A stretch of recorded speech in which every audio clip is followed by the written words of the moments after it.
I'm good. I'm good. How are you? I am doing well, and Andrew Luber, the one and only. Sam, it is good to see you. My goodness, I don't it was so incredible to have y'all all. Andrew changed his name to Emily. Oh my gosh, that is fantastic. I Oh, I was love just it. about to say, I am not Emily. I'm not having a Don't crisis, lie to okay? me. Don't lie to me. Okay? I don't appreciate you lying to me. We know it's freaking Emily. We knew your real name was Emily. Thomas Jockin, it's good to see you. And the wonderful Sam Green. Well, Sam, it is so good to see you. I'm going to put you on the spot and ask, what are you thinking about? What's going through your head or anyone at all? It is just wonderful to see you again. Oh, it's wonderful to see you again too. And I feel like this whole week I've just been on such a high from the retreat that like I can't get down from. I'm just like my mind's running a million miles per hour and I'm like I just keep thinking about everything. So um I was thinking about the masculine and feminine, how what I was saying at the retreat, but in terms of day sign or Hmm. da sign, however you pronounce it.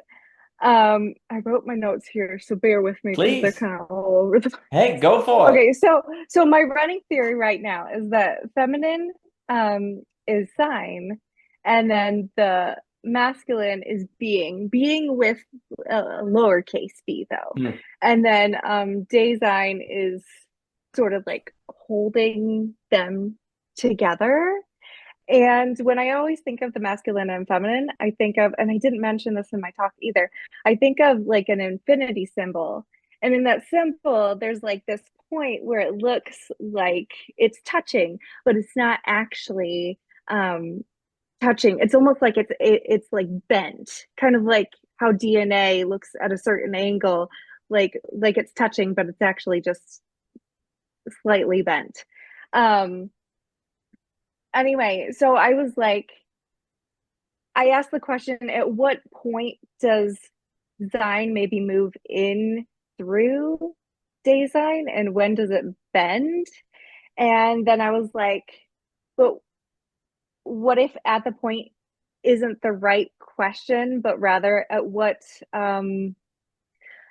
like reflection or spark bends uh bends so that like the masculine and the feminine, the Zine and the being like pass through each other, if that Hmm. makes sense. Sure. Yeah, yeah. So I thought of um like magnets, or actually first I want to say so I woke up the morning after I got back here, and I had this weird woo woo thing that happens. And I heard like beauty is found when anxiety steps down. And like there's a crack in my being in time book. And that section is the fundamental attunement of anxiety as an eminent disclosedness of design. So I kept in that section, flight and attunement kept popping out at me. And for some reason, I was thinking of like, why is it that the feminine and the masculine are like, why are they like almost drawn to each other? And I thought of like magnets, how you've got the North Pole and the South Pole. And I think of the North Pole as the masculine and the South Pole as the feminine. And like when you put them together, like they they match because they're opposites. And I thought about how we'll often talk about, because I'm trying to figure out like where do we pass through Dasein and what exactly happens in that passing. So you know how when magnets, if they're both the same, like if they're both north, they repel each other. I think of that almost like an anxiety, like the flight. So they like fly away from each other, and you're not able to pass through Dasein. So say you're masculine and you're in the North Pole, and the masculine is very much about talking about something. And when we're trying to get to being, a lot of the time in the philosophy, we keep talking about something. It's like Heidegger, he keeps talking about Dasein. But because we're talking about being and not just being, it's like, it almost like repels against Dasein and we don't get through it. And it's almost like the feminine wants to be sought and the masculine wants to seek. So it's like, what I was thinking to myself, what is the thing that simultaneously is the North Pole and the South Pole? What is the thing that simultaneously wants to be sought and wants to seek? And I think that thing is fiction or art. And because it's like we find meaning through fiction, but we also give meaning through fiction as well. That's where I am right now in my notes. I'm sorry. Not at all. Not at all. I was just, I wanted to bring it to attention because I was like, well, maybe you guys can put my weird woo-woo thoughts into more technical terms. Not at all. No, it is not all over the place. I appreciate it, Sam, and Sam Willem and Aspasia. It is wonderful to see you. Sam Greenerside, is wonderful to have you. And apparently the hands up thing is not working, so I'll give it to you in a minute, Luber. Well, there's a few things that come to mind. First off, when I think about the distinction, Javier Rivera, it is good to see you, sir. And when I think about the distinction that you brought out in your work, and Aspasia and I, we've talked about it, and it's come up before on this. And I believe when Aspasia and I was talking, we actually may have mentioned your story, The Mermaid, in this apprehension with Gestalt versus calculation. We had a talk with Seth, and I know you and I also talked, Sam Harris, about that as well. If there's something about the feminine, which we associate with apprehension, which is this gathering of all the little pieces, like you've talked about, verbally processing to get all the pieces, and then this moment of apprehension, bam, Gestalt, James Wigley, as we talked about, Aspasia, and that it seems random, but actually you're getting the entire field, so then you can apprehend something. That in that apprehension, you experience is not just your ego or calculation, because it kind of comes out. And most of the time, we're in calculation, therefore we're in aboutness. And as a result, we actually, in a sense, you could lose Dasein in this way, because it is at hand. Where there's something about Dasein in the way that you're putting it forth. And Mr. Luber is a Heidegger scholar, so he's quite equipped to discuss this topic, where there is something about when we're dealing with Dasein, there's more of needing to be in a certain gestalt or apprehension of things. And the issue is that it's interesting to think of, okay, well, what exactly is some sort of sublation between calculation and apprehension, or between feminine and masculine, as the way you're putting it forth? And it is very interesting to posit that as fiction. Lacan says that truth is structured like a fiction, that fiction is structured like truth. And there's something very interesting about that, because when I'm trying to calculate what The Sound and the Fury is about, like what is it about, it seems automatically kind of a mistake.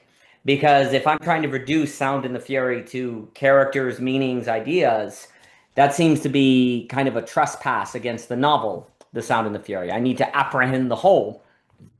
But in that apprehension of the whole, that's going to bring me into a certain aboutness. The whole is about Caddy. The whole is about Quinn. It is about Benji at the same time. And it is interesting to think of, perhaps often, if we're trying in life to arrive at some sort of sublation of calculation and apprehension, the masculine and the feminine, this would suggest much of life is about design, designing spaces, designing movies, designing places where you can enter something and apprehend a whole. We talked with Zizek, as Cadell brought up, the Holy Spirit, this sort of space of experiencing something. And it is, for me, thinking about Eunoia and Sam and Aspasia, Miss Harris was at the stumping ground, and we've already mentioned getting a teleportation device to Canada and Australia to work on these things. No doubt Mr. Rivera has already designed it, and if not, he needs to silently figure out how to make that happen before he admits his fallibility. To me, there is something about designing spaces that is some sort of almost like fiction, almost like a certain sort of alt, because you're apprehending something while simultaneously engaging in a certain aboutness. But the aboutness is also resisted by the Gestalt of the whole, and the Gestalt of the whole also passes over into aboutness. And I do think there might be something about what you're pointing to, Ms. Harris, about design spaces, architecture. I definitely think there's something about Dasein that is more of a space that you occupy than it is a thought that you calculate in this way. It is something kind of you dwell in. Obviously, that's important language for Heidegger. And there is something about that dwelling that is important. And then I'll give it to Mr. Luber there. There's a lot to be said about the magnets example you made, because I am now very tempted to talk about Leibniz and how when two things that are similar come together, one of the reasons they push against one another is because they find out that they're actually different in ways they couldn't have known until they became close together. For Leibniz, two things are similar that can't tell themselves apart when they're apart, which means there's a shock of difference. Things come together precisely to find out they're not the same, and then they're repelled by that shock of difference. Because if two things were actually the same, they'd be one.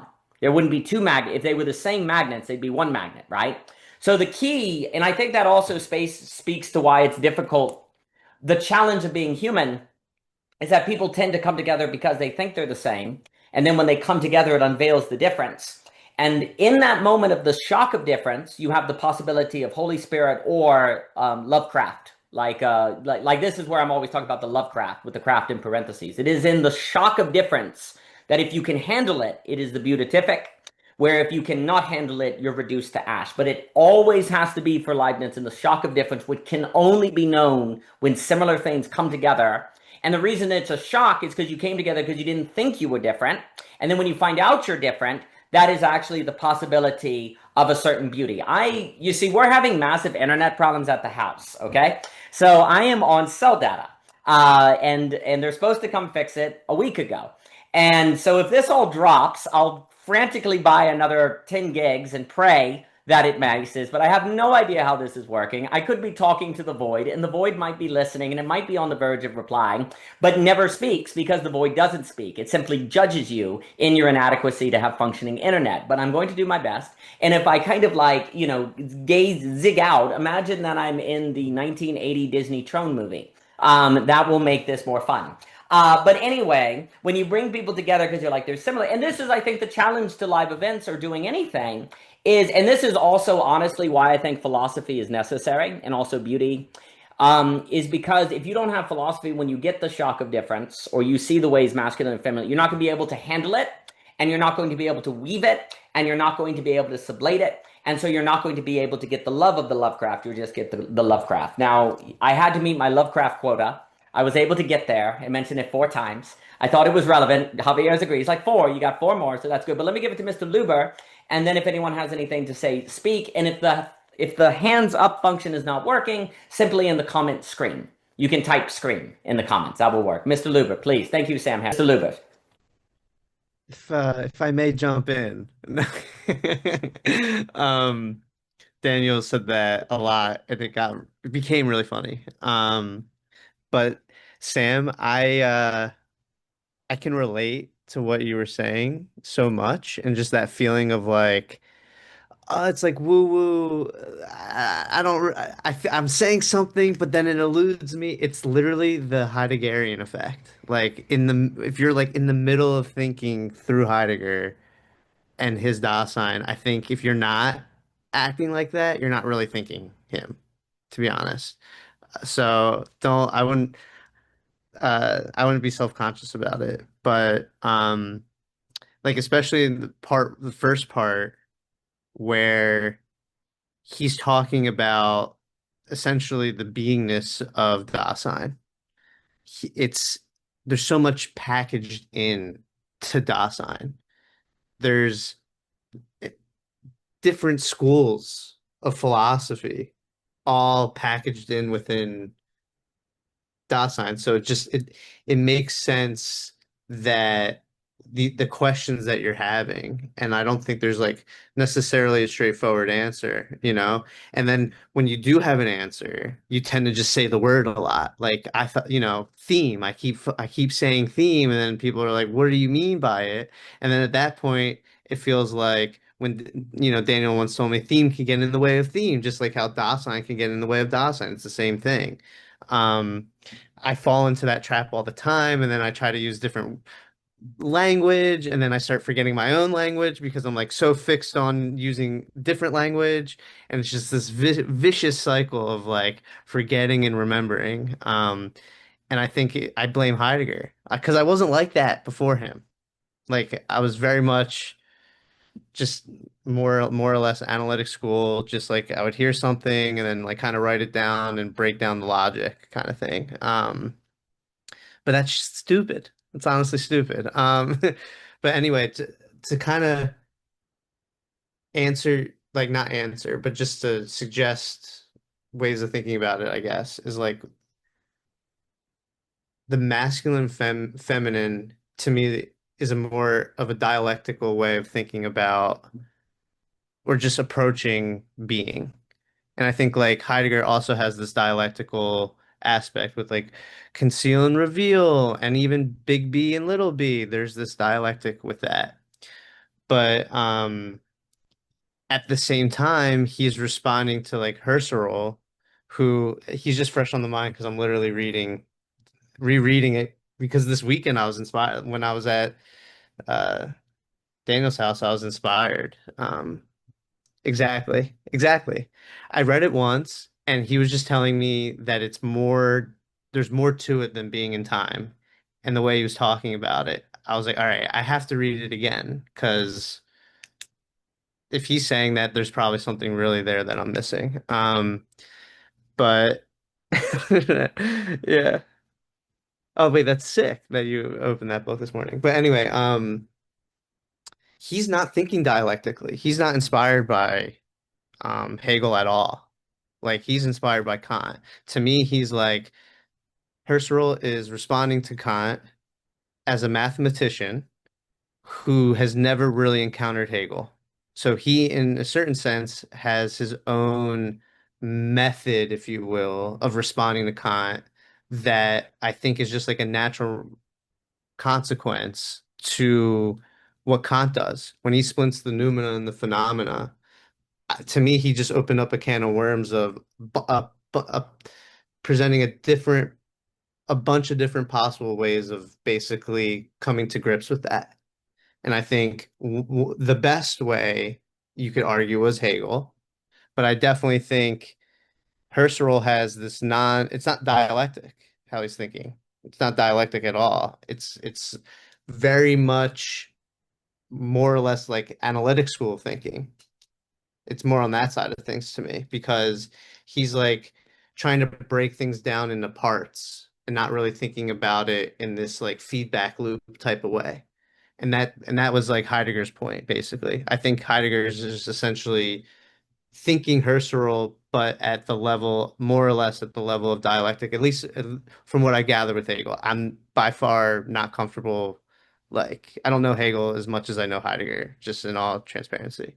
Um, but f my take on what you were saying with the masculine and feminine was honestly that what if the masculine is actually the relationship between the big B and little b, and that the feminine is actually what affords that relationship in the first place?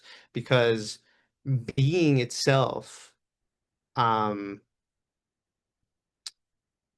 I don't think Heidegger would say being itself affords basically apprehending little beings. It's not as simple as just that. So I think to me, the actual apprehension of the little b is just a byproduct of the dialectic, the relationship between the big B and the little b, which to me is masculine.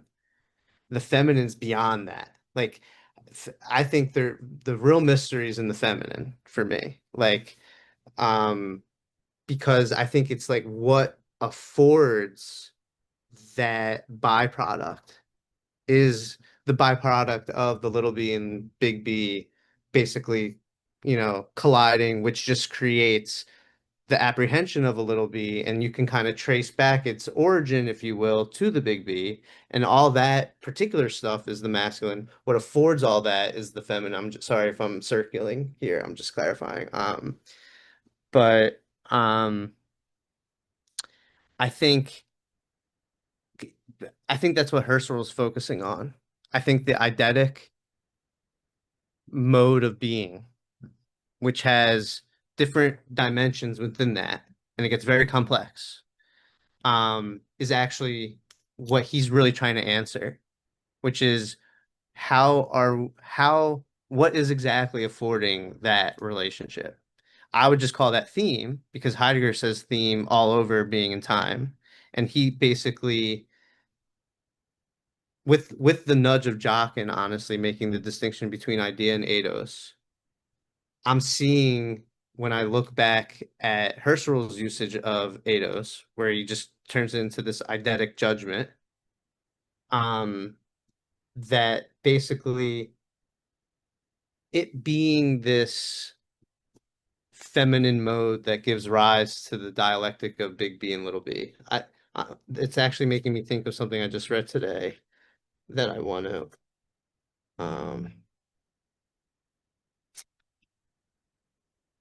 Uh, okay. So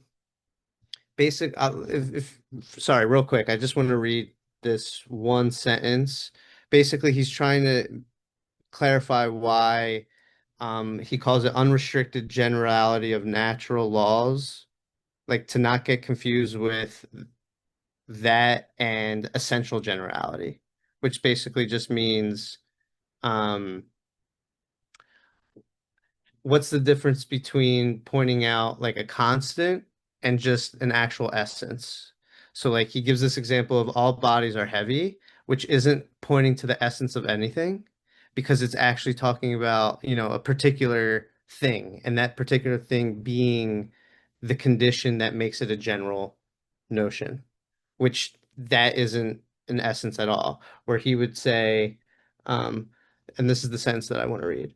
On the other hand, the proposition all material things are extended has eidetic vidality, sorry, can't talk, and can be taken as purely eidetic if the reference to the concrete existence conveyed by the subject is excluded as irrelevant. So the particular is actually like kind of irrelevant. So like to me, the feminine is essentially affording something. And what it's affording, like that something, is basically irrelevant to the feminine. That's why I think from a masculine standpoint, it's really scary to actually try to address the feminine, because it, in a certain sense, it doesn't care about the particularity. And I think Heidegger was a big pussy for that, honestly, to think about it, because he didn't really address the feminine. He only cared about the masculine dialectic, in my mind. He didn't really care. Like, he touches on it, but it doesn't seem like a focus. It's not like a focus where it's like, I'm trying to figure out what affords exactly that. I think it's inherent that it's part of a certain dimensionality of Dasein, but I don't think that was like ever a general focus on anything. Um, but I could be wrong about that, Who really fucking knows? But I mean, I try. Okay, but I'll pass it off. You try and you succeed, Mr. Luber or Emily. I'll give it to Javier and disagree. People just raise their hand when they want to speak, and I really like what you're saying about constant versus essence. I think that is very good. I think there is something to be said about the distinction. If we just use the language of uppercase B and lowercase b being, that there's something about actually if the masculine, if we use this language, suggests, well, capital B being is feminine and lowercase b is masculine, where actually that framing of the feminine is within a masculine frame. And it is not actually in excess of the masculine frame. And that's the problem, is that often the masculine defines the feminine within the framework that it chooses, right? Whereas it seems then that you're honoring a binary in a sense, but it's actually a binary according to an immanent logic that is assumed by the masculine, right? And so then what ends up happening is, how do you get to the actual feminine? And Sam has put it in the chat, it's going to be more apophatic. It's going to almost, I guess I almost want to say, just based on Aspasia, and then Sam Willem, we were talking about this too. You almost want to, if we use this language, and it may not be perfect, you have lowercase b being, uppercase b being, and then Gestalt. Now, the Gestalt I'm going to use here as the apophatic excess of which affords the possibility of the capital B and lowercase b being distinction. In other conversations, this may not be adequate, but if you grant it here, and Michael, it is good to see you, and I agree, Emily is a wonderful name for Andrew. And so you see what you actually have happen is, I think, well, but this, again, would be my opinion, where Heidegger, toward the end, basically understands that you cannot, in this may be incorrect, but you cannot, within the framework of the distinction between capital B being and lowercase b being, get to the Gestalt, actually. And the Gestalt actually has to come forth on its own terms. But then there is the question that Husserl points to of the, well, how is the very movement from capital B being to lowercase b being even afforded in a manner that maintains intelligibility? Well, that would have to be theme. And then the question is, okay, if there's a theme that affords this possibility, then what if that's isomorphic to what actually would afford whatever could lead to Gestalt would actually also have a thematic possibility, but we cannot access it? What if it could come forth itself, right? So this would be the issue. So the constant might be the ever translation of uppercase b being to lowercase b being, but the essence could be the theme, and if theme is essence, then it would also be a bridge to the Gestalt. But the question is, how does the theme come forth from the Gestalt without entering the immanent frame that is masculine between the capital B being and the lowercase b being? Well, this is problematic. This is where Heidegger moves to clearing, and it needed Sam's story, The Mermaid, because I think it basically needs apprehension instead of calculation in the way we've defined this distinction between those two, Mr. Luber. And that in of itself requires an entirely different way of gathering information, gathering phenomenon, and I don't believe it's by chance that Heidegger then is speaking of a certain gathering, a certain dwelling, a much more different language that will be on the side. I think Sam's work points toward the distinction between the masculine and the feminine. Sam, I don't mean to be putting words in your mouth. I don't mean to be also tilting your project in a certain direction, but I almost see masculine as early Heidegger, feminine as later Heidegger in your work, and that actually ultimately Husserl's phenomenology then could lead to a phenomenon. I'm quite partial to the phenomenology of Husserl. Javier, Jockin, and I in the Philosophy of Glimmers will talk about the phenomenology of lack, which actually is going to open up different things. But I will pause and then hand it over to the wonderful Mr. Javier Rivera. It is good to see you, Mr. Rivera, and and thank everyone for being here at 10 o'clock at night because my internet sucks. Mr. Rivera. Yeah, no, I mean, happy to be here with you guys. Not to put words in Sam Willman's mouth, but for Andrew's, stab at Heidegger, I think we would agree, Sam and I here, that Heidegger doesn't address the body. That's why he can't think the feminine and being in time. He doesn't address the body. That's going to be my yes. You tweeting about that. I read that, but I did notice like it's a problem because Heidegger doesn't actually talk about the body. And to be honest, I'm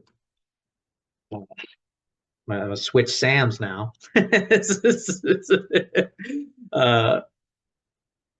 Samantha Harris, you always tell me you can't stay in the feminine, right? But this suggests a kind of praxis, a bodily praxis. And Daniel seems to be alluding to this, in my opinion. If something is not to become Lovecraftian. And I was talking to Jockin and Andrew today about this because we're reading Al-Ghazali now.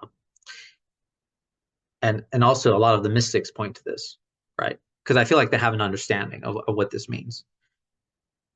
Repose of soul at rest. This is very important. A soul at rest is able to withstand the oscillation between the masculine and feminine. I feel like this is my assertion. Because if not, we are constantly combating the violence between the feminine and the masculine. It's about cultivating a repose of soul. Um, but this means that theme needs a bodily practice, but theme already kind of includes this, meaning like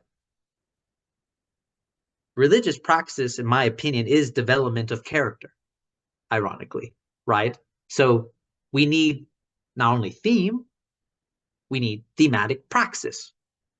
What is thematic praxis? It's a very bodily preparation for the dialectic of the feminine and the masculine if the violence were ever to overthrow us. Because I feel like it's very hard not for it to fall into Lovecraftian if we don't have this attempt to have a repose of soul, of rest, soul of rest in the essence of something. Yeah, so that's just my bits right there. I like your bits. They're nice bits. They're kind of round like marbles and they're going across the floor. They're really great. I like your bits. That's a new phrase. Are we going to invent new phrases now that we're conscious of our phrases? So I'm going to roll in instead of jump in, and different options instead of different things. No, delightful. And if anyone has anything to say, well, I think so much of the well, one could argue if you confuse the movement of capital B being to lowercase b being as the whole, as the Gestalt, you may be doomed to Lovecraftian, actually.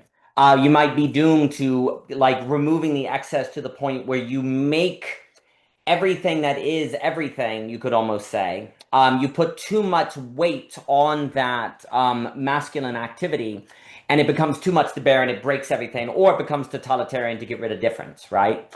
And this is where so much of the Love and Beatrice, or the Gestalt, the James Wigley, requires a certain humility, the truth is the whole, and I can grasp the Gestalt, but it's also not in my control. I can create the conditions of its experience, but it has this kind of who has seen the wind, neither I nor you, but when the trees bend down their head, the wind is passing through, this sort of evanescence to it. The reason why this is very important is because if it was entirely up to human beings to experience, you would feel guilty if you weren't, you'd feel responsible. There might be some sort of, how do we technically optimize experiences of Gestalt, which would then also make kind of an arms race of Gestalt in the very possibility then of the strike of beauty actually could be our destruction. It's the very fact that it's outside of our control, and yet not outside of our control entirely.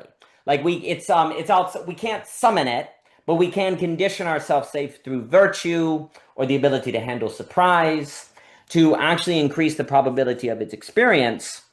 But there's always a level where it's out of our control. But what's very interesting is that actually creates freedom. Because if it was entirely in our control, then why aren't you doing it all the time? Like the problem with like optimization is you could always be optimizing, and so you're stuck in a kind of rat wheel, right? Like that's where right now everyone is miserable in Silicon Valley or capital, because you could always be doing another push-up, you could always do another entrepreneurship. So optimization becomes a kind of hell. It becomes a kind of like a torture. And in a way, if the movement of capital B being to lowercase b being was everything, it was the whole, if there was no excess from that was feminine, then actually, and I'll give it to Mr. Luber, that would actually be miserable, right? Because there could almost be a certain, like, you can optimize this then. Like, you could almost say that and this is likely entirely wrong, but you could almost say that unless there was an excess that I'm calling Gestalt from the BB, capital B being to lowercase b being, then Heidegger's very project would end up with something like a technological essence or standing reserve in its very critique of that. That actually the very feminine beyond is what then actually can kind of keep an optimization language from falling into the Heideggerian project. But then, of course, the later project then needs that Gestalt to come forth on its own terms, which now we're looking at something like beauty, and then, of course, that would allude to Jockin's conversation with Johannes long ago that is critically, I think, critiquing Heidegger on the idea of the lack of some sort of essence. Well, then on what grounds could you say that you shouldn't turn everything into standing reserve, et cetera, right? Like the Gestalt, the way it's kind of interesting because you could, in this sense, almost say the Gestalt creates an opening for almost a redemption or a certain sort of the Heideggerian project is not doomed in that sense, but it requires an apathetic opening almost. And this could be entirely wrong, but that then leads the possibility of thinking what the beautiful, etc., so forth. But then, of course, for me, the very clearing in which all of that possibility is afforded is very much in the place of the shock of difference. Is the shock of difference where the skills of holding a space together of pluralism and diversity, of which is extremely difficult because you're dealing with Lovecraft, and if you can't do it, things blow up. Like it's like churches talking about rituals. The problem with the reason why rituals are so rigid in religions is because if you screw them up, people die. Like in a sense, you release the power of God, you release the divine, and people are killed, right? So therefore, and that actually applies to community. The problem with community is you're dealing with real stuff. If you screw it up, there's real pain, and there's real, like, relationships are kind of like divine power. If you screw it up, if you touch the Ark of the Covenant, you die, like in that Torah stuff. So there's real praxis that's required here. But the problem is we're talking about the careful skills of handling something apathetic. How in the world do you have careful skills of handling something apathetic? Seems impossible. We can't do it. We might be dead. So it's all cool. But let me give it to Mr. Luber and then Michael. And please, anyone raise your hand. Emily. Yes, Emily here. Now I want to defend Heidegger because I think this is where he's gold. So I think how we handle the apathetic, he reduces it in a certain sense. Now it's not an overall reduction, but I think he reduces it where it's like, how are you working with something with your hands? How are you making something? How are you literally crafting something with your hands? I think he really, if you, I'll give an example of what I mean. I'll make it make sense at the end. But basically, I want to build a chair, but I'm not going to build it based off of the notion of a chair. I'm going to build it not necessarily off the notion, but I'm going to build it off of I'm going to push the limits of what I think a chair is and in the actual making of a chair. And in doing so, then I discover a different mode of chair making. And that can lead to a certain optimization of that mode, but that mode would get discovered if I didn't push the limits, if I didn't act in terms of optimization. If I start with optimization, I'm only going to optimize that one possibility that I'm starting with. If I don't assume a possibility and I try to make something and I make it and I push it to that limit, and in that pushing to the limit, I then discover a possibility of how the chair can be configured. Then I think it's ethical in a certain sense to optimize in that way. Now, I think this is that latter, that most recent thing that I just said is more of an apathetic approach because you're not assuming off the bat what the conditions of what that thing or just how to configure something in a particular way. You're not assuming that particularity. You're discovering the particularity first is the apathetic mode. You're getting your hands dirty and you're struggling and you're failing and you're really trying to figure out what you're finding in a way first. Then you discover that thing that you're finding, then you can optimize it if you want to. Or if you're really, really super apathetic, maybe you never optimize ever, and then you just jump. You go like, okay, that's a possibility. Now I'm going to go back to it and make a chair again, and it could be a whole different mode of chairness, or maybe mode's the wrong word. I think it's the right word actually. Whatever. But I just think a good starting place is two places. It's what you can tangibly craft yourself. Then the other starting place of this apathetic mode. Well, actually, let me clarify a little bit of that first. Instead of just thinking, like sitting back in my chair and being like, huh, how am I thinking about a chair? How am I thinking about this? Instead of thinking about it, just how about you just you make it. You actually make it.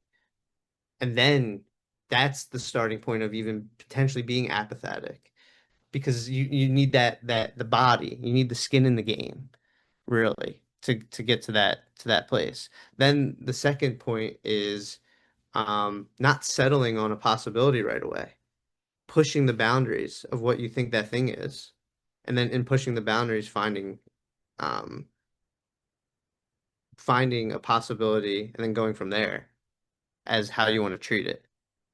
Because if you start the inverse, that's like totally anti-apathetic. It's like you are so fixed and locked and determined on how something ought to be. And that's like super, static. And like apathetic to me is like because there's a certain stance, there's a certain openness of movement and change.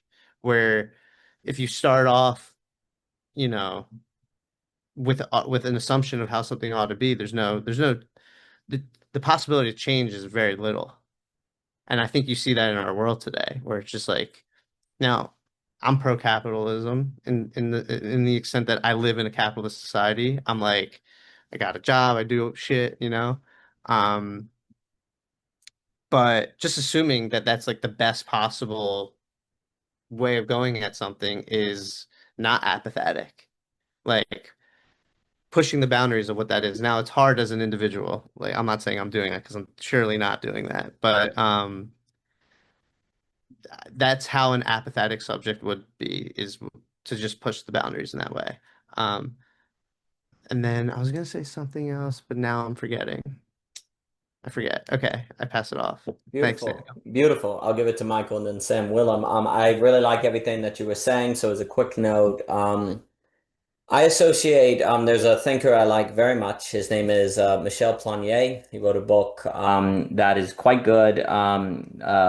Personal knowledge. I think it is a very important book. But he would refer a bit to what you were just saying as tactile knowledge. And I think it is what Heidegger is getting at. It's this kind of knowledge that is only afforded in basically Shopcraft is Soulcraft, on that Crawford book, on that use of the being comes from the hands. Now, the question is the following. What is the means of tactile knowledge? So, for example, you were saying the way to perhaps open up to the apathetic possibilities of a chair is in the building of a chair, and then a certain openness, working with the chair to kind of not just have your idea, but kind of change your idea with the thing as it leads you. It makes me think what Mr. Jockin has said with the bronze and the bronze spear that we've talked about before, where you're working with the material to let the chair. You're letting, in a sense, the wood teach you how to make the chair as you're making the chair, right? And you're open to that possibility to work with the material as it's going along, right? The question is the following. If that is tactile knowledge, what does it mean to use tactile knowledge regarding the apathetic as such, or the beautiful as such, or, like the Gestalt as such? What are the skills in a tactile sense, and again, I'm thinking Michel Planier in the Heidegger way that you put it forth, of which opens one up to the Gestalt. This is where I, of course, allude to the phenomenology of the artist, the using of the writing of the story, the creating of spaces, I think religious rituals. Mr. Luber, please. Sorry, I just want to jump in because I want to posit an answer based off of just Jockin mind fucking me for the past like couple months. I think it's virtue. I honestly think so I think it's not just like building something. I don't think the apathetic stance as it relates to the beautiful. Once you bring up the beautiful, you have to bring virtue in. There's this the reason that I'm doing it has to be virtuous. That would be my answer. Yeah. Yeah. And then Yeah, go ahead. I'll just say It's everything that I was talking about was devoid of. I wasn't talking about virtue at all. It's like in a certain sense, it's a weird construal to bring in virtue into this, but it only makes sense when you bring in the relate how the apathetic stance relates to the beautiful. Once you relate it to the beautiful, Mhm. you have to bring in virtue, and then it's not actually a weird construal. It makes sense because like this, you have personal stakes behind what you're doing at that point. Yeah, it's a virtue. It is virtue. Yes. So great. Done. That's great. Glad we talked about it. There is something about, for me, where the phenomenology of the artist and the cultivation of virtue are tied together. Because I think when you give yourself over to a creative act, like Bajayev talks about, like here's, I think, the issue is that like someone like Bajayev or other people is that it is so hard for us to hear the word virtue now and not think of just kind of moral platitudes like don't lie, don't steal. That someone like Bajayev and other people say you almost have to introduce the creative act, the phenomenology of the artist, and what Bajayev means by that is deeper. He's an East Orthodox thinker. Vegan Garoyan introduced me to him years ago. He's a good man. I just visited him a few weeks ago. But anyway, is that actually the very dispositions that give rise to craftsmanship in this kind of deeper sense, when you commit, you give yourself over to something. This is almost now the flavoring required for people to really kind of understand what virtue means, what people are talking about by virtue. Like virtue is not merely following the laws of the state. Virtue is a certain sort of, you could say, spiritual disposition that allows the possibility of basically a new kind of life, a new kind of reality to kind of be birthed through you that otherwise would not be possible. Like virtue are the conditions of possibility for a kind of society that otherwise is not possible and cannot be technically planned or programmed otherwise.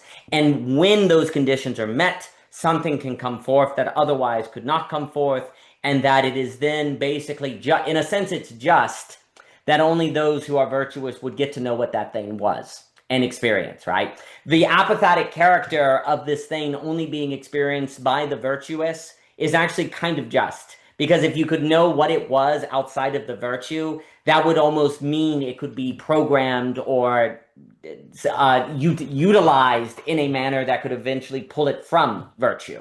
Because you could just learn what the thing was and then extract it from virtue, right? And I know I am glitching, but I will keep talking through the glitch and then give it to Michael. Is that like there's something just about the only way to have an experience of Gestalt in virtue, because otherwise you could pull them apart, right? And then it would not be the virtue that was essential, and there would be something kind of unjust about the possibility of pulling the fruits of virtue from virtue, because then you could program it into a machine or some kind of system. That would have to be expanded on, but let me give it to Michael, then Sam Willem, and then Clayton. Michael, please. Oh my. This is there's where do I go, Daniel? This is great. You go Um to no Sandstorm. I think that would be a good place to go. Yes, Sam Willem knows. Anyway, Michael. and now there's no words in my head and it's just that song and all the videos of like that being played at college football games that I've watched in my life.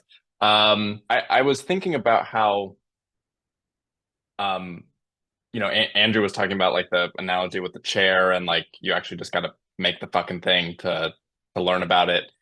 And I was thinking about how, like it's commonly said that, we learn from failure.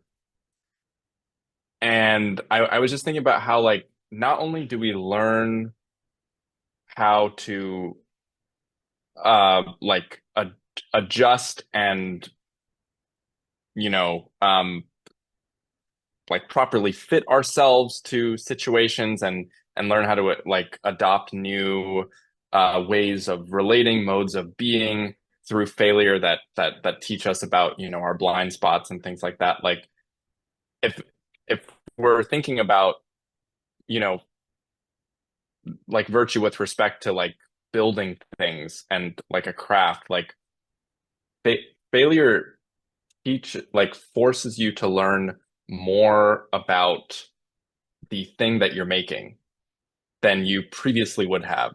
And also like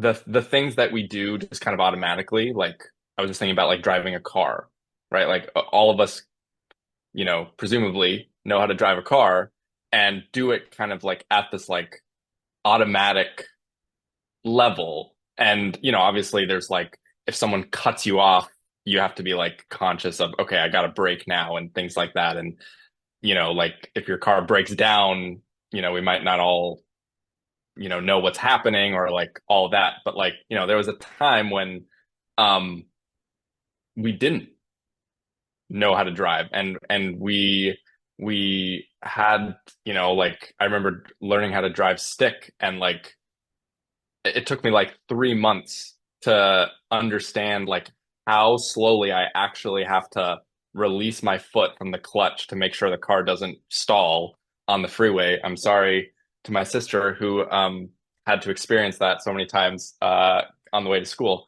Um, and so like there's this thing about failing and not getting something right that teaches us more about like how the gestalt of a thing actually comes together, and how the way in which we're trying to put the parts together is not like leading to its flourishing. Um, and so it teaches us about each of the constitutive parts, and then also how they come together as a whole. And then virtue comes in, because if we are struggling to build the chair, what do we have to have? We have to have humility to be like, I don't actually know like what's going wrong. I don't actually know how to build this thing. So either let me reach out to someone who does, let me consult the old Google, um, let me be open to the fact that maybe I need new parts or something. Um, you need like the courage to like admit that, right? And you need like the kind of perseverance to like continue to try and fail, trial, the trials and tribulations. Um, and like none of that would have been afforded to you had you just bought a chair on Amazon. So it's like it's also the capitalistic society that has automated so many things and has divorced us from engaging in like from scratch to final product, like building something, um, which never happens in a vacuum, by the way. Like when you're learning something, people who say they're self-taught, it's like, okay, but like maybe YouTube taught you, like someone still taught someone, or multiple people still taught you, right? And so you're also learning collaboration. You're learning how to receive uh, tutelage and how to be a good student. Um, and so yeah, and um, I think, and then the whole masculine and feminine thing is also really interesting to think about with respect to this, because I think like learning craft requires both modes, like it requires the kind of the energy and the kind of like foresight and like the creative impulse like of the masculine, the very like the activity, and then it also requires the receptivity to step back and be like, huh, like is this what I want it to be, and where are the gaps in my knowledge, um and how do I make this beautiful? Like how do I not just make a chair, but how do I make like a beautiful chair? What does that even mean? um yeah, I'm kind of going all over the place, but I'll pass it back. Not at all. In fact, I really like that last thing you just said about the different. I mean, if we think of I'm biased, but I like that last is that if I go, so it's quite clear that there's something about tactile knowledge, the use of the hands, I'm just using that from Plombier, that seems to be given, okay? Like there's some sort of letting the thing teach you what it is. What is it? Was it a friend we had, a friend of ours, maybe it was Trossi, who was saying, like a great woodsman, literally as they're making the steps, they're like the master kind of says, like, well, let the wood tell you. Clayton was saying this. Clayton was saying this on actually let the wood of the teach you. Follow the wood. Let the wood tell you how to make the steps. And Clayton is like, dang it, Daniel, I was going to talk about this. So I'll stop. But is that, let the wood kind of teach you. So there's something about the tactile knowledge that is given. But then what is the mode by which you are engaged with the tactile knowledge? Is it in the sense of, okay, I want to have the wood teach me the truth? How do I make this a real chair, like a true chair? How do I make this chair correspond? Goodbye, Emily. Thank you, sir. How do I make this chair correspond with true chairness? Right? That seems problematic. And if you say, how do I make this chair good? That seems to, lead to the utility pragmatism crap that is dangerous. I said crap, so there's my bias. But if you ask, how do I make this chair beautiful? What's very interesting is that's when you're really holding the object or working with the object in a manner where you really have to listen to it. Like you really have to meet it. Like you really have to be present with it and like let it kind of teach you as you teach it. And then as you fail, you go to the next attempt and the next attempt. There seems to be something about holding yourself in a manner where you're asking the question, how do I make a beautiful chair? That seems to be pointing toward this receiver. Yeah, Aspasia, lovely. Pointing toward this kind of Gestalt, Zwingli beyond the Heideggerian binary we were describing, that Heidegger, I think, is pointing to. And then it would seem as if there's something about virtue that is precisely the precondition of the capacity to hold oneself in a manner that can seriously ask, how do I, quote unquote, make a beautiful chair? And then hold yourself through the process of learning that. And that seems to be pointing, toward the Gestalt. But I'll pause and give it to Miss Willem. Miss Willem, it is good to see you this evening. Thank you for coming. Hi. Yeah, just to continue on with that, I wanted to talk about tacit, like embodied knowledge, and the overlap that we have, like in the word knowledge between like thinking and feeling. I think if it's fair to say that concepts are the things which allow us to see the world and see into the world, I think there's something about tacit knowledge is that allows us to feel into the world. And I think that like when we're listening for what beauty is in a material of creation as we work with it sort of physically, I think that's super emotive. I think one of the really important things about architecture is that it's not just sheltering our body from an external like discomfort. It's harboring our body in like an attuned semantic space where human meanings are given like a place. And when we see a beautiful chair, we feel its elegance, but there needs to be like this overlap between feeling the elegance, thinking the elegance, and like what is the human meaning of elegance? Like it is exactly a gestalt of all these, it's like synesthesia, but for concepts and feelings, right? And yeah, and I had tweeted and Javi had brought it up earlier, like with the early phenomenologists, it's sort of hard to trust them because like I had said like Husserl, Merleau-Ponty, Heidegger, like none of these people are really known for being like working or like moving their body. Like Heidegger would go on walks, is kind of like his thing. But like the life of scholarship, it involves a lot of like sitting, standing, and lying down. And like when we look at the portraits and the bodies of our favorite scholars, like you see the sort of weight, and it's funny that you should earlier say holding. We have to hold ourselves towards something. There are these holding patterns that sort of like build up in the body from a life of like squinting at texts by candlelight and a life of furrowing one's brow in frustration. Like the body is the instrument through which we attune to the human meanings that we are trying to bring out of unrefined physical materials, right? So it's like that instrument, that radio is just like such an important part of this. And I think that there's a freedom in athleticism.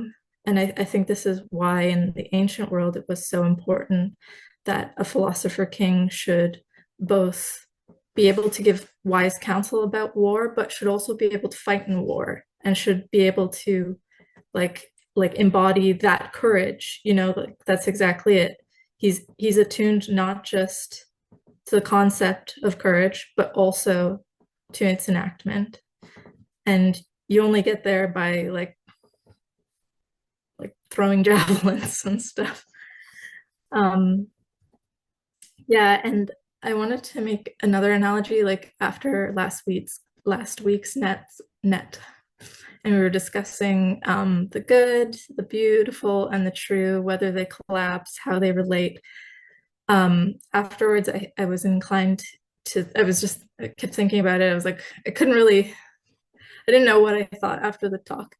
And so I picked up The Sovereignty of the Good by Murdoch. And I mean, not that it's completely related here, but and I tried to find the quote, but I couldn't find it. But she talked about at one point she had said, I believe I had read that she had said, like, it's really difficult to understand what exactly the good is. And one of the ways that we come to know the good is by trying to define it in the lives of good men.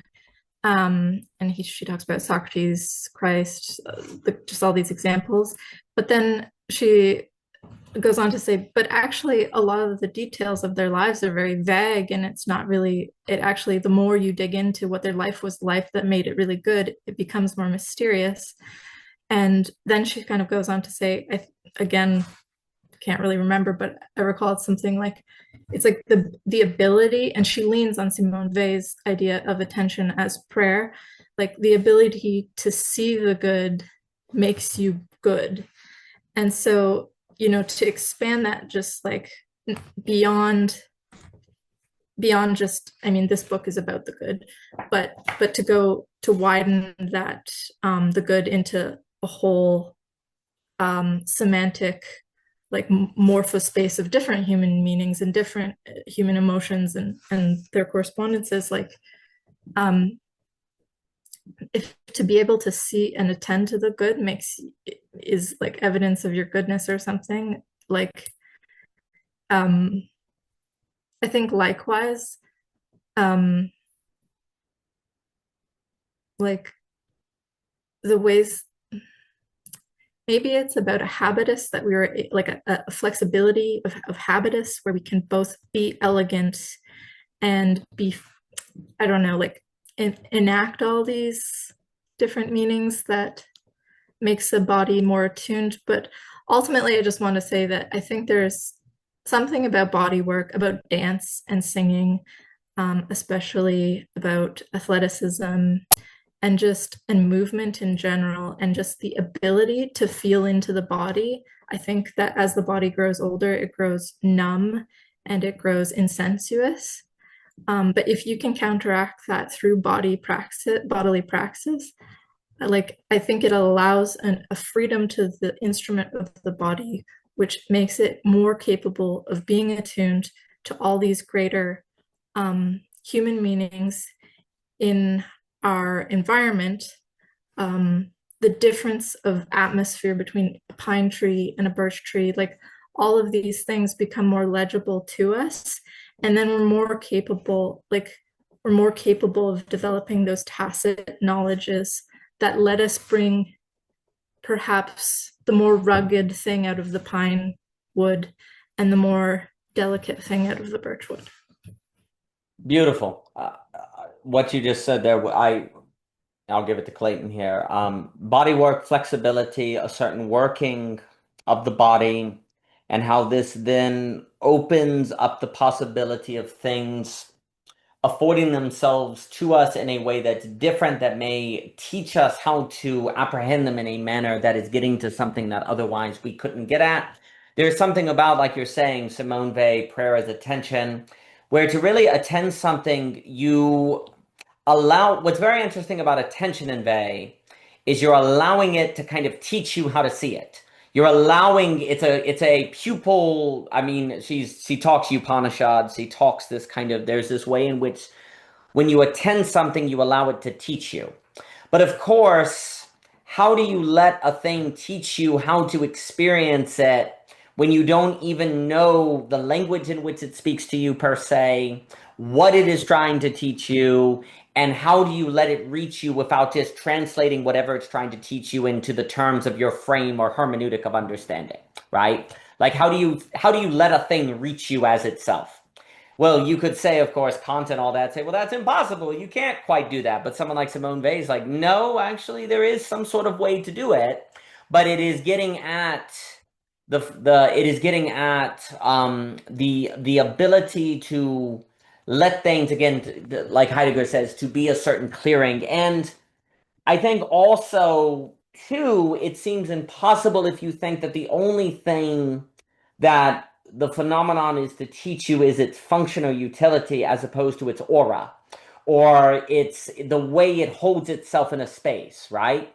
Like when I look at just this camera or computer screen, if I were to say, well, I want this computer screen to teach me how to be a computer, well, that seems kind of silly and doesn't make much sense. But if I were to ask questions, well, how does this thing let color come forth to me? How does this thing hold itself on the desk? How does this thing vanish when I'm talking to Sam and Clayton and everyone at the net? How does it kind of become invisible to me? Oh, because it becomes something that affords a relation in which self-forgetfulness is then possible, right? Like if I'm asking questions of how do I be a computer, what is it like to be a bat in the Thomas Nagel sort of sense? That doesn't seem to be what Simone Weil is getting at with attention. It is more of how do you let a thing teach you how it holds itself in its mystery without being completely veiled, right? Which, of course, is what lovers do. People in a relationship do that. You can't disclose yourself entirely to one another, but in a relationship, you learn how to act in a manner that maintains your relation with this person you can't entirely know, but also keeps you attuned to allowing them to disclose themselves, which sounds really, really hysteric. But basically what that would mean in a relationship is that if you're nice to your spouse, they act nice, and then you learn more about them, and you want to learn more about them because people are virtuous and they hold themselves in a space where they disclose with one another, right? But then we can see how virtue, patience, Simone Weil, attention, all of these things go together, because literally the likelihood of another human being appearing as themselves to you is contingent upon how you act. If you act like a jerk, they don't tend to unveil themselves, right? They don't tend to stay in relation they don't disclose themselves in a fuller way, right? Well, we know that's the case with people. What if that was the case with everything?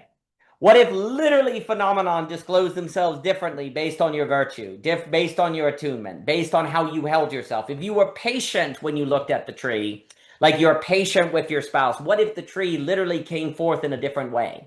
And actually, as things came forth in a different way, and you learned how to experience them in that different way, that would then also train you to hold yourself back toward the tree or other people in a different way, right? So the attention teaches you, you experience the good, and you want to become more like the good, right? And if we know this is obviously true between people, why couldn't it be true between everything? And this is where classics, they were like, Eros makes the universe. Everything is erotic in Dante. Everything is eros. And attention for Simone Weil as a prayer is simply the disclosure of the universe as quote unquote erotic, which is then divine, which is then actually then I want to be like that. Like the only way to be good is to have that kind of experience because also it just goes to Augustine. Augustine's like it's actually impossible not to want to do the good. Like if there's no such thing as an evil motivation. Like if you do it, you think it's good to do, right? You can't escape it. If you think I should kill this person, you think it's good that they die, right? So this is my point. You're locked in good intention.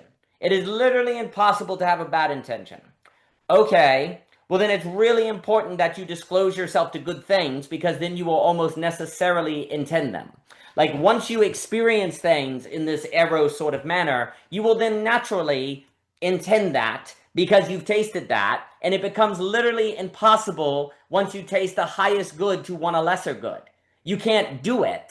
Like you're always going to want the highest possible disclosure of a phenomenon once you've learned that's a possibility. You will never want mediocrity. You may accept mediocrity. You may learn to live with mediocrity, but you will naturally desire and seek the supreme disclosure of things as the highest phenomenon that it can be. So once you have that glimpse and that glimmer, you will then naturally desire it. It will naturally change your attention. And therefore, when you attend to things as good, it will then change you to want to be good in terms of things disclosing themselves in this highest form, which is then, of course, leading to a beautiful life. And I think that is what Simone Weil is getting at, but I think all of this is then tied to the body and using the body. And like Jockin said, and you alluded to, Ms. Willem, Socrates is a soldier. And I just had a wonderful, and then I'll give it to Clayton and Michael, and then if anyone else has final things to say. I probably will have to close in 15 minutes because I have this terrible cell phone data problem. Yeah, hopefully they'll fix the internet. We'll see. 15, 20, we will see. I'm so sorry about this. But anyway, the thing I would say, I just had a wonderful talk with Owen in the Agon, and we were just talking about today we think thinking is not spatial.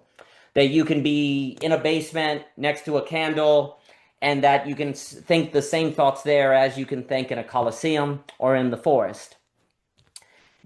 You could say perhaps one of the worst legacies of modern thought is the idea of despatialized thought, disembodied thought. That thought is not impacted by the space you are in or the body you have or the relationships you hold. Perhaps we went in this direction seeking universal non-contingent thought, but it is ultimately in that effort led to useless thought, or thought that is not as useful as it could be, because we need to realize that thought is always spaced and it is always embodied in the thoughts that we think is affected by that. But anyway, I was speaking with Owen about that, and he just went through many of the Socratic dialogues on this point, but I will pause and I will give it to Clayton, Michael, and Mr. Jockin, and then if anyone else. Clayton, it is always a pleasure to see you, sir. Thank you for being here. Thank you for having me. And yeah, just to continue with the, thought being spatial, as in related to the space, that deeply resonates because one thing I wanted to contribute is that we're more living in a very logical world now, and because of science and intellect, and we've built a lot of things. We've expressed a lot of things, but what I'm trying to point to is like there's a big distinction between the logical and the analogical, and a lot of the time, because of science and everything, we're so much drawn to the facts, value, and structure, and everything to be in a box, tangible, and we sort of like dispense the mystical side, the dynamic side, the analogical side of things, right? Like, so why I use that is because when you tell a story, like an analogical story or a mystical story, you try to tell it to someone modern, like children of this age, like my 10-year-old son. The first question is going to be like, did it really happen? Is it actually true? And I'm going like it is, but not at the level that you're looking for it, right? It is true, but at a different level. You're gonna have to work for this. And one thing that comes up is like, we're always conflating what is correct with what is right. And this has deeply fascinated me of late because it's so everywhere. And we forget that whatever is correct is really what can be measured, but right is more of a feeling. And, I ask my son and his friends, it's like, does God have a left hand, right? Like, God does not have a left hand because, he only has a right hand, and the right hand is the place where right relation happens. It's not a physical hand. But this is so hard to articulate because what do you mean? Like if Jesus is going to sit at the right hand of the Father, then definitely he has a left hand, and probably that's the evil one. That's the one we should stay away from. And you're like, no, it has nothing to do with that. It's not anywhere near that. You really need to kind of like understand the attunement and leaning into what feels right. Kind of like what you're talking about. The gentleman who feels into the wood and tells you it feels like it needs to go that way, and leaning into that felt experience. But I go on about that because we're sort of like, and the emergence of AI is not helping with this. Because now you can't chat GPT the feeling of right? It's like, does it feel right to do this? The AI would say, I don't know. I'm a compute algorithm. I can't feel. But I think if you give me some options, I can tell you what could be correct. And just because something is correct doesn't make it right. Well, yes, I'll give the caveat, everything that is correct emerges from something that's right, but not everything that is correct feels right.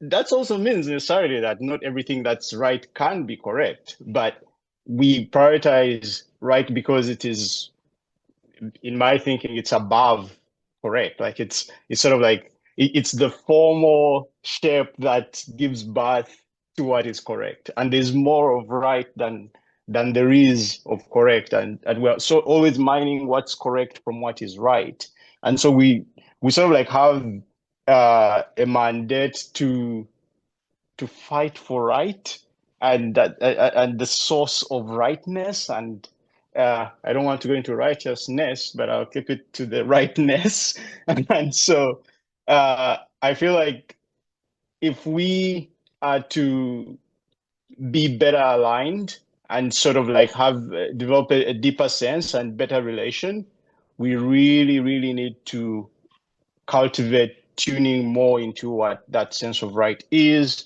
and I guess building practices for that and developing ourselves in that direction, but also speaking towards it and emphasizing that distinction, because we are at a time where the correct and the right are getting conflated, and it's like everybody will say, oh, if it's wrong, then we just find the right thing. It's like, no, no, no, no, the opposite of wrong is correct. If something goes wrong, you correct it.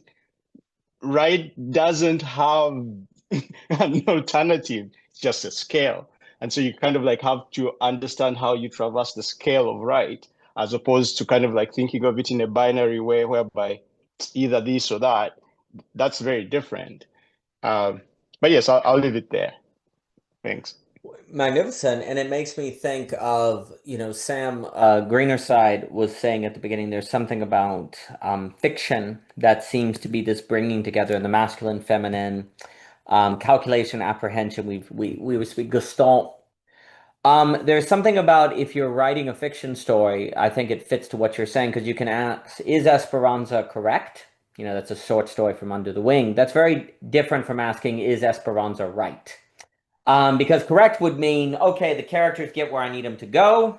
There's no grammar mistakes, et cetera, et cetera. But it wasn't right until it had the emotional impact, until it had all the pieces lined up and it had a certain bam that's supposed to occur, which we will let readers decide if that succeeds. I think often the problem is asking if it's correct can hide you from asking if it's right. And also it can be a kind of shield. Well, it's correct. You should like it must be the reader's fault if it doesn't hit them in the right way because it's correct, dang it. So if it's not right, it's on them. Well, I think when we're hiding in the correct from the right, then we can't have the experience of Gestalt. We can't have the experience of beauty, and then ultimately we're going to end up in violence because, if you're not correct, you're wrong, and then I have a moral imperative to correct you. Where there's the correct, then I can correct, and that could be very problematic. But again, this is where, for me, the creative act is so important because the creative act, if you take it seriously, will not allow you to collapse the right into the correct, to kind of allude to last week's conversation. Because if you do it, it just won't work. It won't hit people, right? And if there's something about fiction that is a certain proper disclosure of being as a gestalt or in this manner of the beautiful, then thinking about fiction as somehow in the sweet spot, I think is proper because fiction simply will not allow you. Let's put it this way, if you as the artist allow the categories of correct and right to be similes, the work won't be very good. It won't be very good. Now, you could make a machine, though, that was very good, right? And you see, that's the problem. You could make an economy that was very good that made this mistake. But if you're trying to tell a story, or you're trying to have a relationship, or you're trying to create a space, you must keep the correct and the right apart, right? And perhaps we are in the age where sociologically, politically, relationally, etc., so forth, we're no longer able to conflate the correct and the right and get away with it. We are now in the age where we have to maintain that distinction and learn the skills of that distinction and to how to avoid the space of that distinction. But that is very difficult.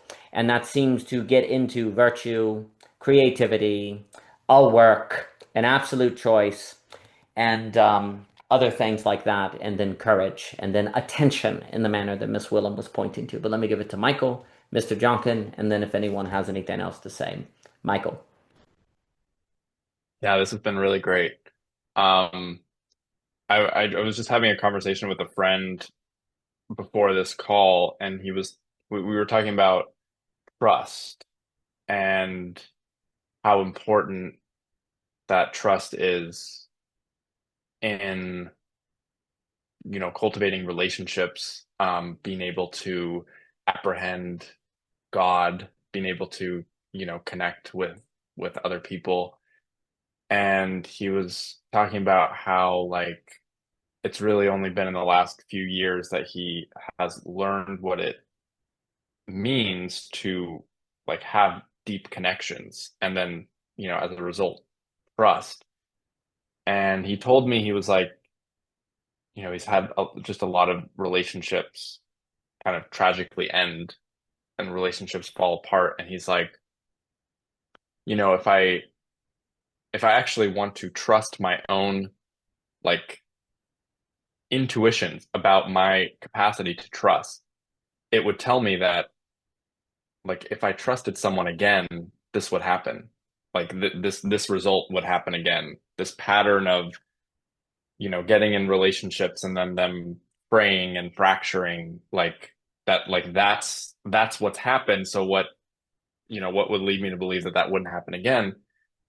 And I invoked you actually in response and talked about non-rationality because I was like, the correct, you're correct. Like and I said that, not even thinking about this language. I was like, you are correct. Like if you follow a rational, logical approach to this, if you look at empirically what's happened in your life and like the patterns, like that would, I mean, I didn't say it in that language, but like that you're correct, but like, are you right? And I was kind of inviting him to like explore like, um, what is the non-rational trust that's based in faith, not past experience, that leads us to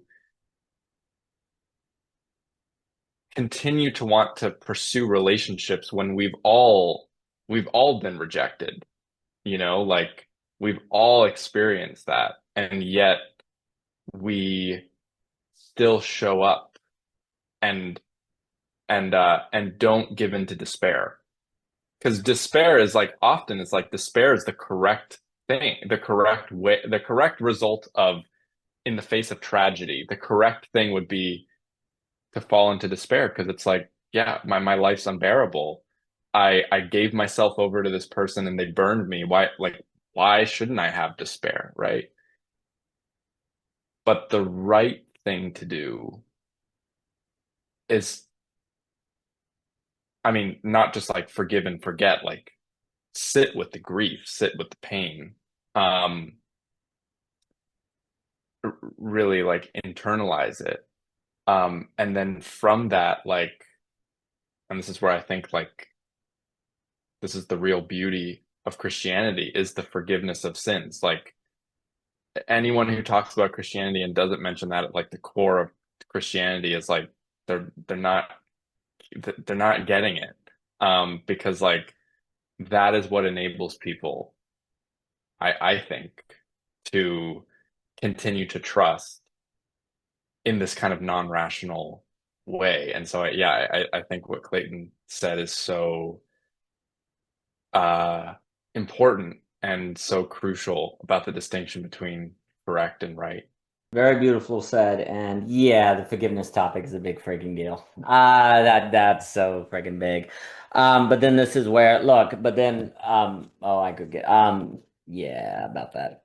If we don't figure that one out, we're in such trouble. I'll give it to Mr. Jockin here if anyone has any final things to say. I'm the non-rational is certainly the realization that it is not merely rational versus irrational, but rational, irrational, and non-rational has certainly been a big deal for me because once you realize that rationality leads to Nash equilibrial suboptimal result, if you just do what's rational, then you're actually going to be in a Kafka story, shrinking into a little hallway. The rational just keeps you like that little mouse in a little fable. And Miss Sam is a tremendous Kafka scholar. I highly suggest her work. Rational, and I very much associate a life without non-rationality as ending up in a Kafka story. And like you said, yeah, if you just do what's rational, you won't have any more relationships. Yeah, if you do what's rational, if you do what's correct, you'll end up as one of the Japanese people who never leave their apartment, the origami or whatever it's called. That's very, very rational if you think about it. That's incredibly rational. It's just not. And is that what we want? If we say no, then we are suggesting a need for something non-rational. We are suggesting a need for the distinction between right and correct, as Mr. Clayton has put forth. And it should be noted, isn't it interesting how just mere distinctions in language open up entire fields? Like just the realization there's a difference between right and correct. It's like an entirely another world appeared to you out of nowhere. This is why language is a very big deal. We can see why Plato said classically there's this emphasis on language, how just opening up terms is like opening horizons, right? Just realizing so just what Clayton is saying, I'll use that distinction again. Just because you're correct doesn't mean you're right. Oh, it's like you're in an entirely different world.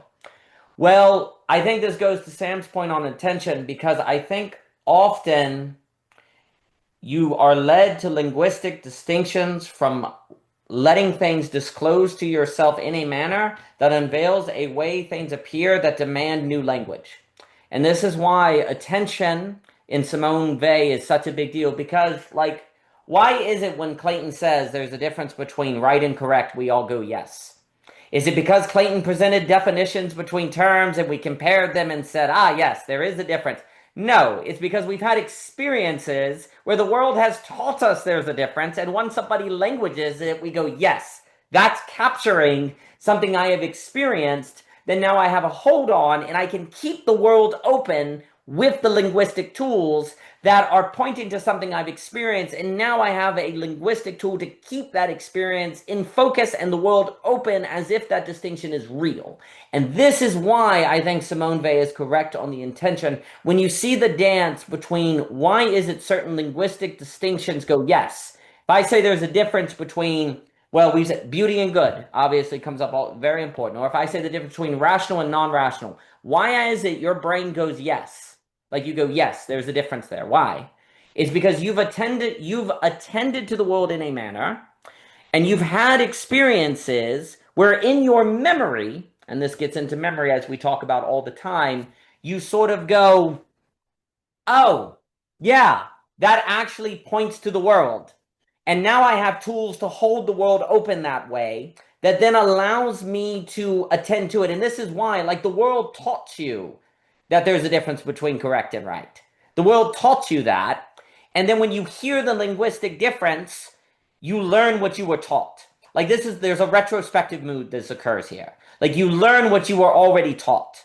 Like, you attended to the world in a manner and you learn something in that attention, but then you learn what you were taught when you hear the words, when you hear the poem, when you're given the fiction.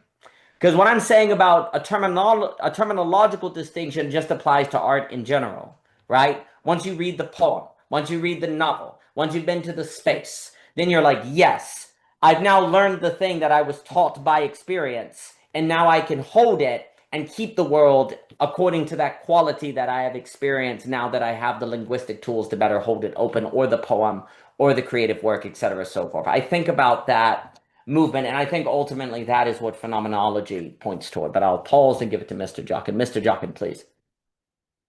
I'm so glad you're in this call. There are so many times I'm screaming in the chat. I'm like, let's go, let's do this, let's go. Okay, so some fun notes I want to share. So first with Clayton, I think this, I remember an essay about this years ago. It must have been 5 years ago, 6 years ago, using Heidegger about correctness and rightness. He has a section in there. I don't remember where. I haven't had time to go dig in my essay, so you'll find it. But he did talk about it.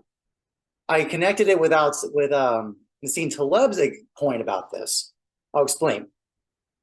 So if we look at any kind of first order relationship and look at a second dimension relationship or a second priority relationship, if we look at averages, the example Nassim Taleb uses is, let's say you have a room over 2 hours and you get told the average is 70 degrees. And you go, that's delightful. I'll put my grandmother in it. It's going to be nice for her. 70 degrees is a fantastic temperature, especially in the winter season. Well, then you forgot to ask a very important detail, which is the second order distribution. Just because your average is 70 degrees is not guaranteed that it was 70 degrees the entire time. For 1 hour, it was 0 degrees, and for a second hour, it was 140 degrees. And now you got yourself a dead grandma, either from hyperthermia or from heat exposure, right? One or the other. So, whoops, you were correct in that 70 degree was the average. That's correct. But the reality, the right answer, or the right point here, what was right, was that someone we cared about is dead. So I had that image in my head when you hear this example. Another example is actually related to fables, like Aesop's fables, for example. Do animals actually talk? Are they actually doing the things that they're doing? No, they're not doing that. But yet they point to a truth. There's a moral to the story, right? So these are just examples to point up that, like, things don't have to be factually true to have truth in it. I mean, that's why fiction works at all, because there's truths that are not require necessarily concrete facts to be true. I think the larger part, on a couple notes, what Michael brought up, and the fact that virtue got brought up, I just want to make a pause, because a lot of people get kind of weirded out by virtue. They get weirded out because it's a very classical term. They think they get that Elizabethan kind of moral domain about it. That's not the account I use. That's not what I mean by this. I think it's very important. I just want to connect concepts together. I think in the 21st century, at the core of the matter, it's trust. That's what virtue is about. The only thing that can actually bind us and actually maintain the reality of how to be a human being is to be the kind of person one can trust, and the kind of person that can trust others. It's both sides. It's the condition. It's the constraining condition in which the 21st century requires. Because the problem is, in generally modern society, is that we have deferred trust to third-party entities. And as a result, it's been delegated outside human beings. We think the state or the organization or the family or some other entity needs to be the one that provides trust. But what happens in a destabilized world when that doesn't happen anymore? then the only answer is we have to be the ones that have to generate trust. And that requires all the virtues. Because, by the way, on Sam's point, me and her are kind of going crazy in the chat. Like, Socrates was a warrior. You got to fight. You got to use your body. You can't be a dweeb. Obviously, that's the Greek point of view. It's this weird divorcing of virtue from the totality of a human being. It's ridiculous from a classical point of view. Because, by the way, there's a reason why, as beauty, I see the chat blowing up. I'm ignoring it for now. I'm seeing the corner of my eye, the chat blowing up. So I guess I'm hitting a note here. But just like in my argument from my course on beauty, beauty was all over the Platonic dialogues, and in Aristotle too. It's all over there. It's there. It's just now when no one really made the bother to try to bring it all together with a serious account. Just like that, health is throughout all these texts. It's all over. To no analogy, to Clayton's point, to no analogy, one must know health. And in fact, health is the most direct way for us to know this, because it's analogical by concept. I can make arguments for this. I have a course on this topic coming up, by the way. Hey, shout outs. Okay.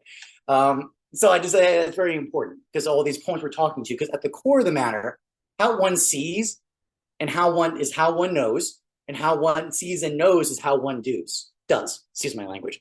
So the point is this totality of a human being.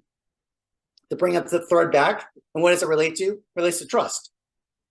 Do you promise? Here, I can iterate the points. Do you make promises, fulfill those promises, right? Do you have commitments? Are you willing to emotionally basically be a trustworthy person, both by your actions, your patience? This is actually very important. Because it's all, remember, human beings are very fragile. We're incredibly fragile. We are the subtle, it's quote, I wish Javier and Lou were here, because we just had a reading group from Al-Ghazali. He says the human heart, it's that subtle, tenuous substance. It's so delicate, because the whole point is one quick snipe comment, one distraction, one closing off, shuts off your relationship. Just like the relationship, just like you can do that with materials, you can do that with human beings too. You can cut off whole world to possibility by your dispositional state and habituation. So if I had to argue kind of the vivify what virtue is in the 21st century, trust is where I'd put my finger right on that point. Because you can start with the body on that. This is where the lame Jordan Peterson, go make your bed move, while we meme the hell out of it, it has to have some functional use in the sense of you have material bodily things that you can do that builds a habituational habit. But that's just like basic, that's like the basic beginnings. The real stuff is when you have a massive explosion of difference and you're willing to abide in the difference and basically resolve it. Either resolve it or do something, transform it, sublate it, etc. Right? Because there's something more important than your bodily reaction to it. Right? This is actually true command of the soul with the body working together. Anyways, I'm just vibing out for a minute. This was super fun. I really enjoyed it. I think I have all my notes. I know Sam's got to go. Sam, I have a quote from Heidegger. I know you need to go, but I think it's related. So I didn't get a chance to talk to you about it. I'll send it after the call. But it relates to, I think Heidegger has a point about beauty and lack, I think actually corresponds to our argument. It's page 250, 258, 257, something like that. I'll send it to you later, Sam. We'll talk about it. But it relates to all these points we're talking about. So basically, hit that treadmill, guys, and go work that body. That body matters. If your body's not working, you can't think. That's the claim. There you go. Okay, I'm done. I love everybody. That's fantastic. And I think your class on health will be extremely important. Forgive me for having to close us tonight just because of the cell data issue. It's terrible, and it's wonderful to see everyone this evening and the fun that we've had. And again, it has been a blast. I think what you're saying on trust is extremely important, Mr. Jockin. I think trust and the ability to handle surprise are strongly tied together. And basically, we've dealt with creating trust by having people be similar so that there was less surprise. So trust was easier. But if we're talking diversity, global pluralism, etc., so forth, trust is going to be harder because we have to be able to handle surprise. And that surprise will not just be surprise within our worldview, but against our worldview, against our highest principles. And I think basically in this sort of circumstance, the demands on the body, the demands on the emotions, the demands on the mind, etc., so forth, will be very great. And if one is not in health, one probably will not be able to handle it. And it especially makes sense once we understand that health is not merely going to the gym, although I would strongly say that is part of it, and philosophers may want to deny that, but it is, I think, important. But there's also the ability of having friends. One could argue without friends, you will not be healthy. Without doing creative works, you will not be healthy. And I'm not trying to dilute the meaning of health. I just think, and I'm no doubt, not to put words in Mr. Jockin's mouth, no doubt his class on health will unveil that the classical understanding of health was much more holistic than our understandings of health are today. And perhaps if we will recover that, we wouldn't have counterfeits such as gym bros, but instead would have some sort of return to the gymnasium in which we as human beings can exercise our full humanity. The last thing I will say is Sam has this wonderful, as he said at the beginning, beauty steps in when anxiety steps down. What's very interesting is I think basically we've tried, again, through most of history to deal with anxiety by having people be very similar. So trust was more given. You didn't have to think about trust. It was just trust followed because you're like me. You have the same ideas. You have the same perspective. So I can trust you because you are like me. And you could almost argue that the world today is an opportunity to have trust that is, in a sense, real trust. Because it's one thing to say, I trust you because you're like me, and another thing to say, I choose to trust you even though you're not like me. And in fact, because you are not like me, the trust is actually more powerful because it demands more of us, actually. And so if this trust can be maintained, if this trust can prove possible, it will actually be a more glorious trust, precisely because it is one that we have absolutely chosen and we are going to make work and we are going to make possible because we have chosen it. Not because it was given by our similarity, but because we've done the work for its health and its possibility. I think, again, anxiety has stepped down for most people, not because they have faced it, but because they have been similar to remove anxiety. Now we have faced anxiety through existentialism, etc., so forth. And it is very, very difficult and the world feels like it lacks beauty. But if indeed we can do the work to establish trust, which is going to be tied to handling surprise and the health by which to deal with difference, then anxiety could step down because we actually have enough confidence in our ability to handle difference to not suffer anxiety. And I am glitching like crazy, I know it, that you have this anxiety that you can handle it and then beauty can step in. And that experience of Holy Spirit, that experience of self-forgetfulness, that experience of flow. And I would also argue perhaps in this world where trust is so difficult to establish, precisely that difficulty affords a possibility of beauty that in history was not before possible. We just have to focus on it. We just have to be committed to it. And we have to, well, commit ourselves to the work. And we'll do just that. So thank you all for your time this evening. It's been a treat.